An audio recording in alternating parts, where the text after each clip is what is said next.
अमरनाथ हिंदू धर्म के पवित्र व प्रमुख तीर्थ स्थलों में एक है, जो कि भारत के जम्मू और कश्मीर की राजधानी श्रीनगर के उत्तर पूर्व में 135 किलोमीटर दूर समुद्र तल से 13,600 फीट की ऊंचाई पर स्थित है।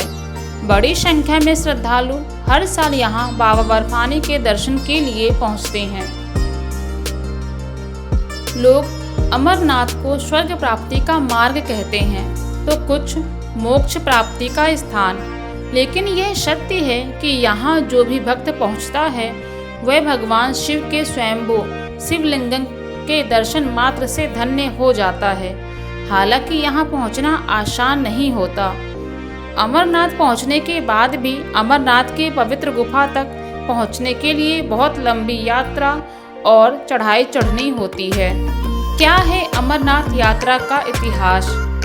अमरनाथ यात्रा से जुड़े इतिहास के अनुसार पवित्र अमरनाथ गुफा का दर्शन सबसे पहले महर्षि भृगु ने किया था। कहा जाता है कि एक बार कश्मीर घाटी जब पूरी तरह से पानी में डूब गई थी, तो महर्षि कश्यप ने नदियों और नालों के माध्यम से पानी को बाहर निकाला। उन दिनों ऋषि भृगु हिमालय की यात्रा उसी रास्ते से आए थे। वे तपस्या के लिए एकांतवास की खोज में थे। इसी दौरान उन्होंने बाबा अमरनाथ की गुफा का दर्शन किया। इसके बाद से ही हर साल अमरनाथ में सावन मास में पवित्र गुफा के दर्शन करने की शुरुआत हुई। अमरनाथ यात्रा का महत्व। अमरनाथ गुफा को प्राचीन काल में अमरेश्वर कहा जाता था।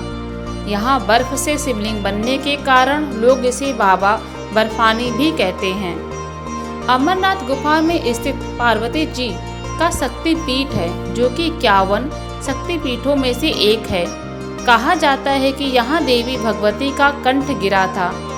जो भक्त पवित्र मन और श्रद्धा से अमरनाथ के पवित्र गुफा में बने शिवलिंग का दर्शन करता है, उसे मोक्ष की प्राप्ति होती है।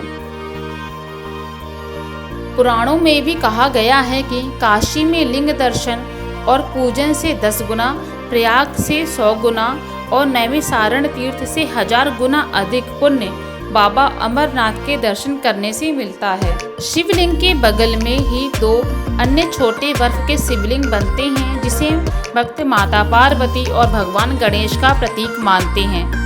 अमरनाथ गुफा का शिवलिंग दुनिया का एकमात्र ऐसा शिवलिंग है जो कि चंद्रमा की रोशनी के चक्र के साथ बढ़ता और घटता है। माता पार्वती ने शिव जी से पूछा, आप अमर क्यों हैं? शिव पुराण में मौजूद कथा के मुताबिक एक बार माता पार्वती ने भगवान शिव के गले में मुंडमाला को देखकर उनसे प्रश्न किया कि हे प्रभु, ये मुंड किसके हैं और आप इन्हें क्यों धारण करते हैं? इसका जवाब देते हुए शिवजी ने कहा कि ये सारे मुंड तुम्हारे ही हैं। जितनी बार तुम जन्म लेती हो और मृत्यु को प्राप्त होती हो, उतनी बार माला में एक मुंड बढ़ जाता है। शिव जी से इस प्रश्न का उत्तर सुनकर माता पार्वती बोली कि हे प्रभु, सिर्फ मैं ही क्यों मृत्यु को प्राप्त होती हूँ, आप क्यों नहीं? मैं अमर नहीं हूँ तो आप क्यों अमर हैं? माता पार्वती के इन प्रश्नों को सुनकर पहले तो शिव जी ने बात टालने की कोशिश की, लेकिन माता के बार बार जिद करने पर उन्होंने एकांत तलाशते हुए एक गुफा में माता को अमर होने का रहस्य बताया। जब प्रभु ये रहस्य बता रहे थे तो माता पार्वती बीच में ही सो गई।